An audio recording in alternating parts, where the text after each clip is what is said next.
Señores estudiantes, el día de hoy vamos a hablar acerca del socialismo,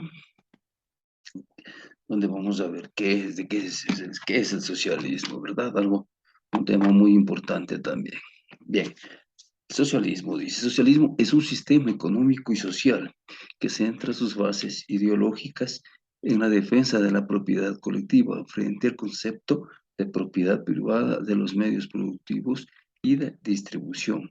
Para el socialismo, principal fin es la consecución de una sociedad justa y solidaria, libre de clases sociales y que cuente con un reparto de riqueza igualitario. Para ello, los medios productivos no tienen que ser de propiedad privada, porque considera que de esta manera acaban perteneciendo a una minoría capitalista que domina los mercados, aprovechando de su posición para controlar al trabajador y al consumidor. ¿Ve? Entonces, qué importante esto del socialismo, que trata es, en otras cosas, que el reparto de la riqueza debe ser igualitario, igual para todos. Aquí es entonces donde manifiesta también que los medios de producción no tienen que ser de propiedad privada, sino de forma colectiva, o sea, que pertenezcan a todos, y no a una minoría, como es en la sociedad capitalista. Acá tenemos justamente una imagen del socialismo, quienes están de pronto luchando por una sociedad más justa. Dentro de las características del socialismo tenemos desde el origen, el socialismo y sus principios o características básicas son: su base es la propiedad colectiva en los medios de producción y distribución, buscando el bien social. La riqueza debe recaer sobre los empleadores capitalistas, sino que debe estar repartida de forma igualitaria, eliminando la diferencia entre clases sociales. Injerencia del Estado en el espectro económico y social, no dejando al mercado toda la capacidad de decisión y control, entre otras palabras, mayor centralización que en sistemas capitalistas.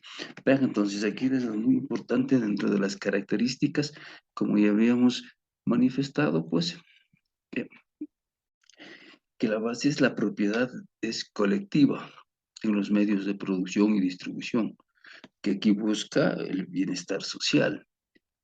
La riqueza, dice, sobre los, no debe recaer sobre los empleadores capitalistas, sino que debe estar repartida de forma igualitaria entre las clases sociales.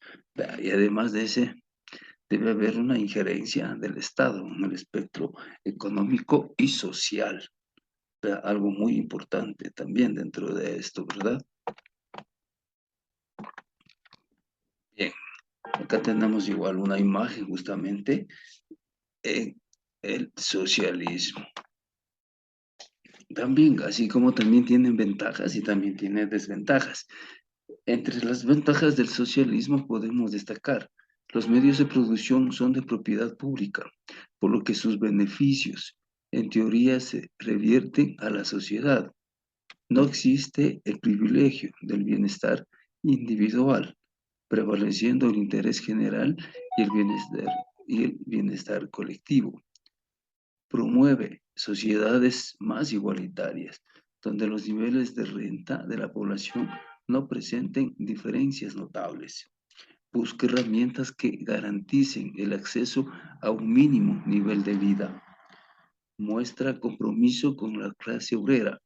Buscar impedir la explotación laboral y la vulneración de los derechos de los trabajadores. Esto es algo muy importante dentro de las ventajas, ¿sí? Justamente una de ellas nos manifiesta que es: los medios de producción son una propiedad pública, ¿sí? Tenemos también, continuando, una imagen ahí. También, pero como decía, también tiene ventajas, pero también tienen desventajas. La eliminación de la propiedad privada podría eliminar los incentivos con los que cuenta el empresario para invertir. podría privilegiar la búsqueda de la igualdad por encima de la meritocracia. Esto podría expandir el capital humano. Garantizar el acceso universal a los servicios básicos tiene un coste y, en consecuencia, una mayor presión fiscal. Esto podría espantar la inversión extranjera. Busca defender a la clase obrera, en ocasiones favoreciéndola por encima del empresario. Esto podría desalentar la llegada de empresas y, por ende, la generación de puestos de trabajo. Además, si aumenta mucho la regulación del mercado laboral con un buen número de trabajadores, podría salir del mercado formal para ir al informal. ¿Va? Entonces, dentro de las desventajas también tenemos, ¿no? Entonces, dentro de esto yo no podría decir, dice, incentivos con lo que cuenta el empresario para invertir, pues no va a haber gente que venga a invertir, porque sabe que los medios ya no van a ser de él, pues si no van a pertenecer. Historia y origen del socialismo. La historia y origen del socialismo se podría remontar a los propios inicios de la humanidad. Sin embargo, el término socialismo fue acuñado recién en el siglo XIX. Así, los antecedentes del socialismo moderno se encuentran en los aportes de los socialistas utópicos, Robert Owen, y especialmente en la obra de Karl Marx, en 1818 y 1883, y Friedrich Engels, 1820-1895. Los socialistas utópicos critican el sistema capitalista, considerando que sus bases eran las causantes de la pobreza que sufría una gran parte de la población. Por su parte, Marx y Engels consideraron el socialismo como un paso intermedio entre el capitalismo y el comunismo. Es algo muy importante, muy interesante, que es sobre la historia, sobre el origen mismo del socialismo. Aquí justamente tenemos unas imágenes, ¿verdad? Desde cuando empieza la lucha especialmente de las mujeres, ¿sí? Tenemos también dentro de estos, tenemos los tipos de socialismos. Socialismo utópico se centra en la búsqueda de una sociedad más igualitaria, esto sin referirse a la lucha de clases. Socialismo científico, corriente que desarrolló una estructura más formal, plantea que debe existir una lucha de clases que posteriormente dé lugar a una sociedad más igualitaria. Se basa en el materialismo histórico, doctrina que postula que los cambios en la sociedad se derivan de las relaciones de producción. También es posible distinguir socialismo de mercado. Propone la planificación central de la economía, pero al mismo tiempo usar el mecanismo de libre mercado para asignar recursos en ciertos sectores y bajo condiciones determinadas. Socialdemocracia propone, en el marco de una economía de mercado, la intervención del Estado para promover el bienestar y el interés general. ¿No? ¿Qué interés? Acá tenemos justamente una imagen de los tipos, podríamos decir, de socialismo. Tenemos el utópico, científico, el marxista y real. Comunismo. La meta del socialismo es construir una sociedad basada en la igualdad, la equidad, la economía, la iniciativa personal, la cooperación moral de un individuo, eliminando las compensaciones estratificadas por esfuerzo, promoviendo estructuras políticas y económicas de distribución como por ejemplo el seguro social. Algo muy importante cuando es la meta del socialismo. ¿Qué es lo que busca el socialismo? ¿Sí? Acá tenemos otro término muy importante también que podemos conocer sobre los orígenes del obrerismo.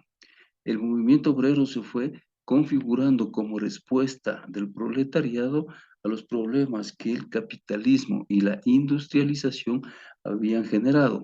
Las primeras manifestaciones del movimiento obrero se remontan a los enfrentamientos espontáneos de 1811, protagonizados por el movimiento ludita, cuando algunos obreros destruyeron máquinas por considerar que éstas restaban puestos de trabajo y empeoraban sus condiciones laborales. Vean, entonces, justamente los orígenes del obrerismo se remonta a aquella fecha, ¿no? Cuando los, entonces empezaron ya, pues, a protestar. Estaban en contra de la modernización, podríamos decir, de las empresas, porque con la utilización de maquinarias, pues, prácticamente estaban restando la mano de obra. A medida que crecía la conciencia de clase, las acciones espontáneas derivaron hacia el asociacionismo y la construcción de organizaciones como las mutuas o, o sociedades de socorro mutuo, con la finalidad de ayudar a los asociados en situaciones de enfermedad, accidente, vejez. A partir de 1824 aparecieron las agrupaciones obreras de trabajadores del mismo oficio, los sindicatos, que ampliaron los objetivos a las reivindicaciones laborales y salariales, así como a las de carácter político, con la demanda del sufragio universal. Entonces, dentro del socialismo, ya ustedes ven ahí que ya aparecieron muchas situaciones, muchas oportunidades para el socialismo utópico. El conde de Saint-Simons, Charles Fourier y Robert Owen fueron algunos de los pensadores del socialismo utópico. Se oponían al capitalismo por considerar que explotaba a los trabajadores, a los que degradaba y embrutecía, permitiendo a los ricos aumentar sus fortunas. Como alternativa, los socialistas utópicos querían formar comunidades basadas en la armonía. Fourier proponía la división de la población en falanges, que vivirían en edificios comunales denominados balansterios. Y Owen consideraba que las mejoras de las condiciones de los trabajadores llevaban al el aumento de la producción y de los beneficios. ¿Va? Entonces, algo también muy importante dentro del socialismo utópico. El socialismo científico. Marx defendía la necesidad de estudiar la realidad social y su funcionamiento para luego poder cambiarla. Entendía que el sistema capitalista se basaba en la explotación de los trabajadores, el proletariado, por parte de sus empleadores, es decir, los que poseen los medios de producción, en este caso la burguesía. Para Marx, esta situación acrecentaba la formación de clases sociales y la tensión que se derivaba de sus grandes diferencias. Por ello, proponía una revolución capaz de cambiar el sistema productivo y alcanzar una sociedad sin clases, la sociedad comunista. En ella, los individuos tendrían las mismas oportunidades y la propiedad de los medios de producción sería colectiva. Sí, algo colectivo.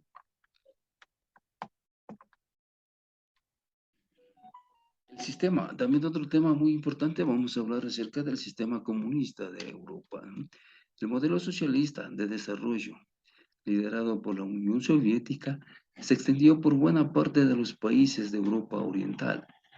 El objetivo inicial de su modelo económico fue movilizar todos los recursos humanos y materiales para iniciar un rápido desarrollo industrial. Los estados planificaban sus economías mediante programas periódicos elaborados y controlados por una burocracia centralizada. El plan fijaba que había que producir cómo, cuándo y dónde, así como los precios de los productos y los intercambios externos. Entonces, algo muy importante dentro de este sistema comunista en Europa. El comunismo chino. China desarrolló una variante propia del sistema socialista para luchar contra el hambre y la pobreza. Este modelo produjo un gran crecimiento agrario e industrial, durante los años 50 y 60, acompañado por un importante aumento demográfico. Su implantación pasó por 3 etapas consecutivas.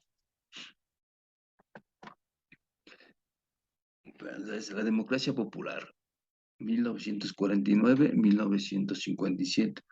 El nuevo régimen chino se construyó como un Estado socialista que seguía el modelo soviético, pues utilizaba una economía planificada que priorizaba el desarrollo de la industria pesada y dejaba en segundo, el gran salto adelante, en 1958-1965, ante el fracaso del modelo soviético. Mao Zedong propuso un modelo propio basado en un gran esfuerzo de la población que pretendía situar a China al nivel de las potencias occidentales y que puso el énfasis en los sectores agrícola e industrial.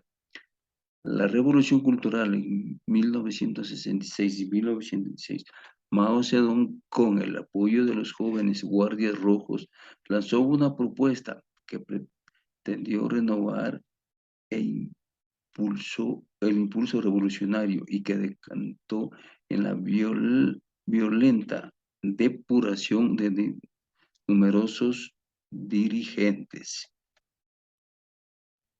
Sí, entonces algo muy importante dentro de la democracia popular, ¿no? El comunismo en Cuba. En 1952, Cuba estaba bajo la dictadura de Fulgencio Batista, apoyado por el gobierno de Estados Unidos. En 1952, Fidel Castro y Ernesto Che Guevara lideraron una revolución que acabó con la dictadura. Tras su aproximación a la órbita soviética, Cuba se convirtió en uno de los escenarios de la Guerra Fría. La Revolución Cubana inspiró numerosos movimientos revolucionarios que surgieron a partir de entonces, en toda América Latina. Vean entonces qué importante también acerca de hablar del comunismo en Cuba. La Guerra Fría y la crisis del socialismo. Entre 1947 y 1991, el mundo estuvo dividido en dos bloques enfrentados: el capitalista, liderado por Estados Unidos, y el comunista, liderado por la Unión Soviética.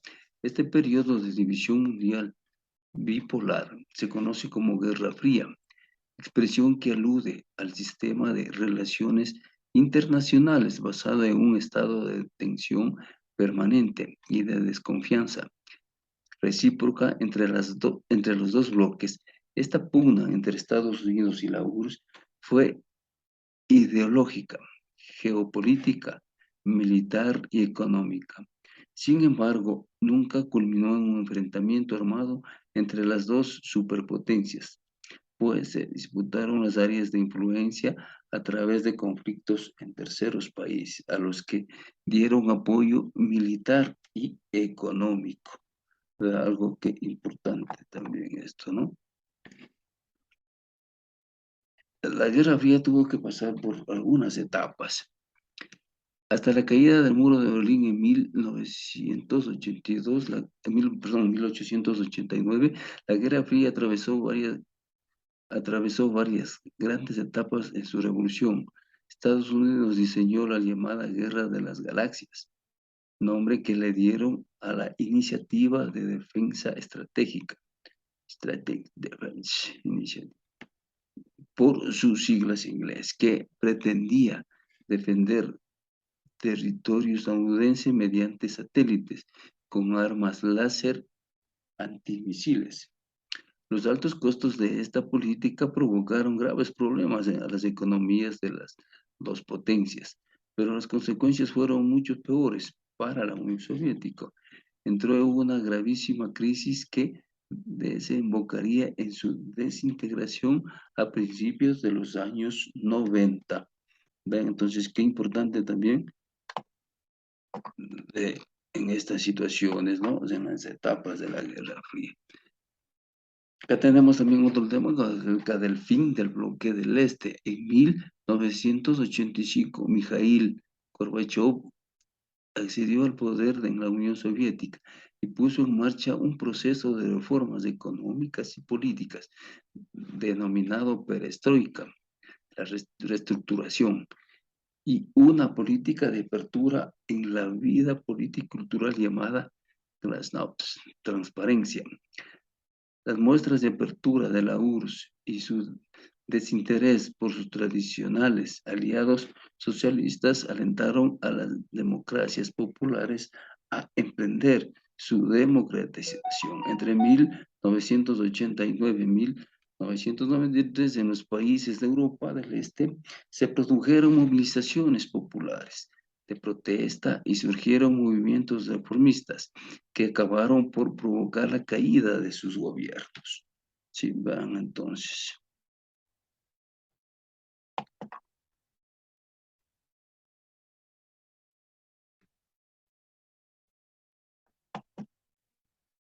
La destrucción del muro de Berlín, noviembre de 1989, y la disolución del Pacto de Varsovia, julio de 1991, simbolizaron la caída del telón de acero, pues supusieron el fin de la política de bloques y el inicio del proceso de transición hacia la democracia y la economía de mercado en los países de Europa del Este. Algunos de ellos, como Polonia, Hungría, Checoslovaquia, experimentaron una transición pacífica con su integración a la OTAN y a la Unión Europea. En otros, como Rumanía, y la caída del comunismo fue violenta.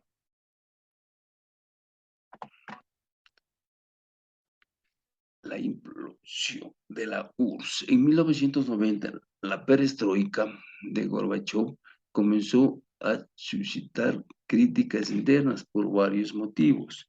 La crisis económica provocada por las dificultades para acceder a una economía de mercado, la resistencia a las reformas de los órganos tradicionales del Partido Comunista, los movimientos interdependentistas surgidos en varias repúblicas de la URSS.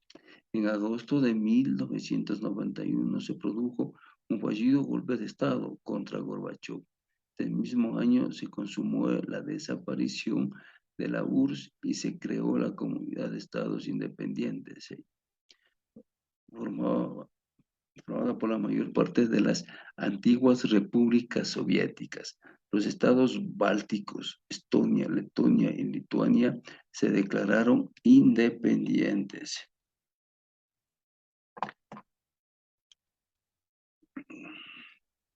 La Federación Rusa, presidida por Boris Yeltsin, se convirtió en el estado más importante de la CEI, como heredero de la antigua URSS. Sin embargo, la CEI no ha conseguido consolidarse. La Federación Rusa, bajo el liderazgo de Vladimir Putin y Dmitry Medvedev, se ha fijado el objetivo de superar la crisis económica y recuperar su papel como potencia en la escena mundial.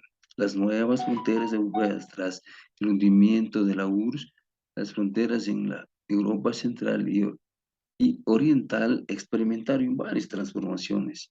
En 1990, tras la caída del régimen comunista, en la República Democrática se produjo la reunificación de Alemania. ¿Verdad? Entonces son todos estos cambios que se han venido dando a través de la historia. En 1993 tuvo lugar la división pacífica de Checoslovaquia en dos estados, República Checa y Eslovaquia.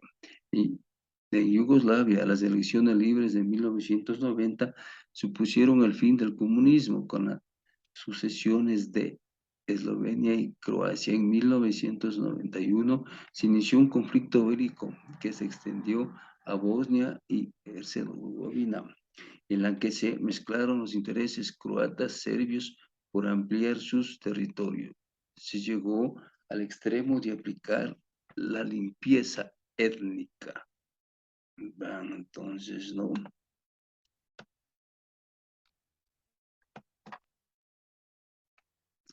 La intervención de Estados Unidos puso fin a la guerra con los acuerdos de Dayton 1995. Sin embargo, en 1998 se reprodujo el conflicto en Kosovo, lo que provocó la intervención internacional. Como consecuencia, en Serbia cayó el régimen dictatorial de Slobodan Milosevic en 2002 y Kosovo proclamó unilateralmente su independencia en el 2008.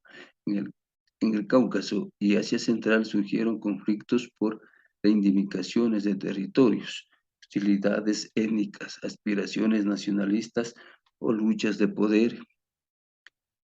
Georgia, Azerbaiyán y Tayikistán padecieron guerras civiles. El intento de independencia de Chechenia se vio cercado por la dura intervención rusa y se ha convertido en un conflicto de larga duración. Sí, influencia de la Guerra Fría en América Latina, ¿verdad? Todo esto también tuvo consecuencias para acá, para América, ¿sí? Al finalizar la Segunda Guerra Mundial, las tensiones entre Estados Unidos y la URSS empezaron a acrecentarse. El presidente estadounidense de aquel entonces, Harry Truman, formuló las siguientes estrategias ofensivas. Inició todo un proceso de lobby político con los países latinoamericanos para tratar por todos los medios de eliminar cualquier tipo de relación e influencia socialista. Los países que rechazaron la posición estadounidense fueron México, Argentina y Uruguay. Planteó la injerencia estadounidense en los gobiernos latinoamericanos para que excluyeran a los partidos de tendencia comunista o socialista.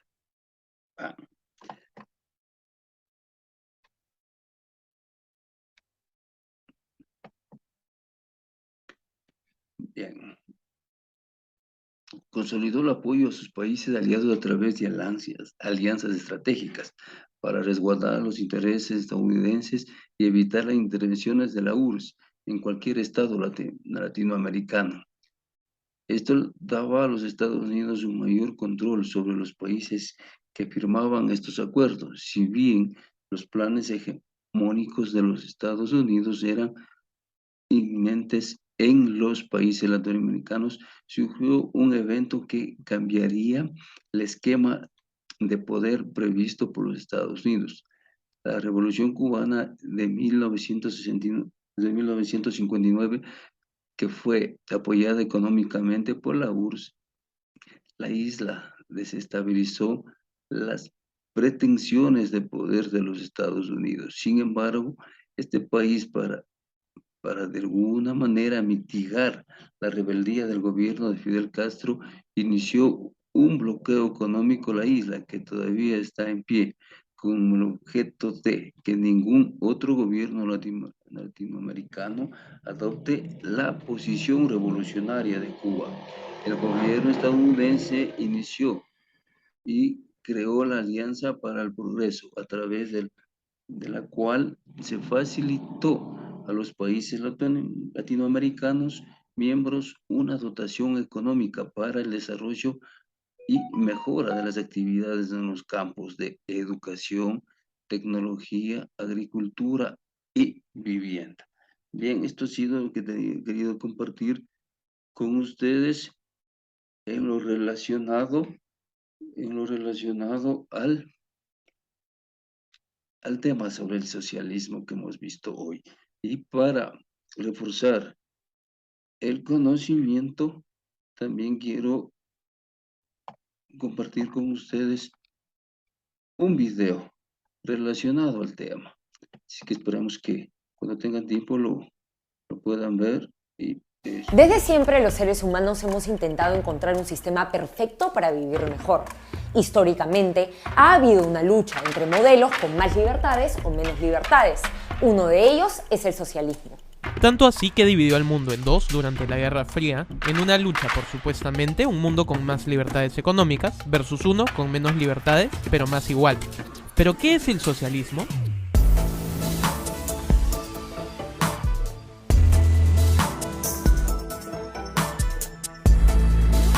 Si bien el socialismo es una acumulación de ideas y teorías que podrían identificarse en varias épocas, el más ortodoxo es una tradición de pensamiento y práctica política que nació alrededor del siglo XIX en el contexto de la Revolución Industrial. Uno de los pensadores más representativos del socialismo es el filósofo Karl Marx. Cabe recordar que hasta después de la muerte de Marx, el socialismo y el comunismo eran términos usados como sinónimos. Ahora, si entendemos el contexto de su época, podemos entender su análisis.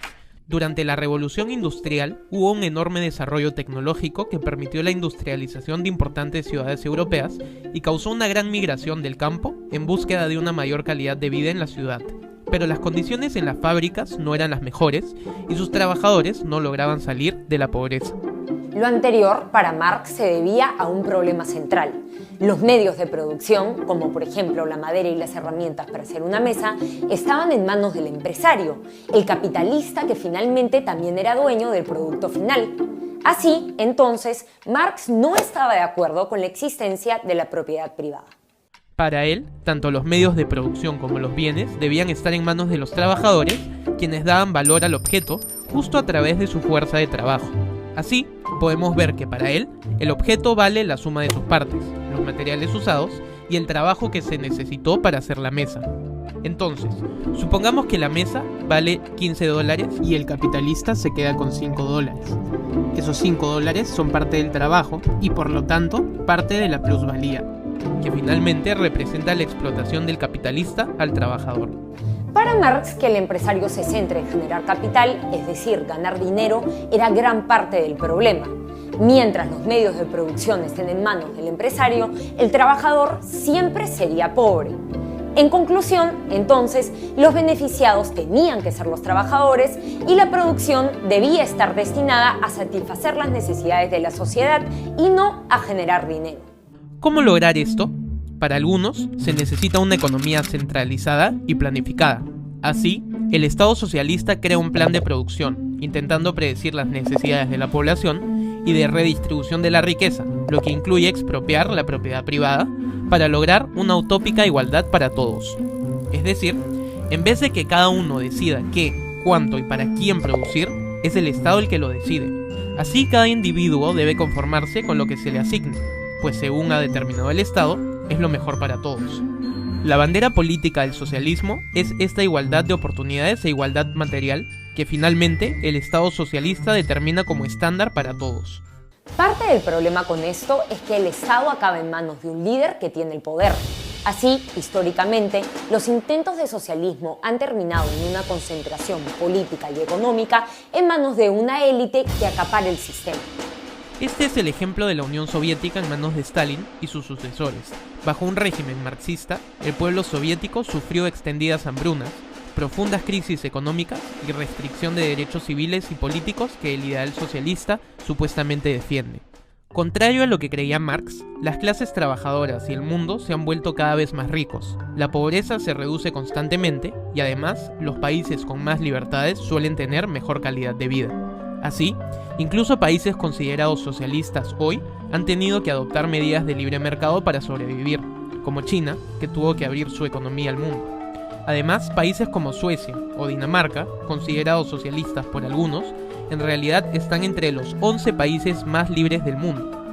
¿Hacia dónde crees que está migrando el socialismo hoy? Si quieres ver más videos como este, visita nuestro canal de YouTube y activa las notificaciones.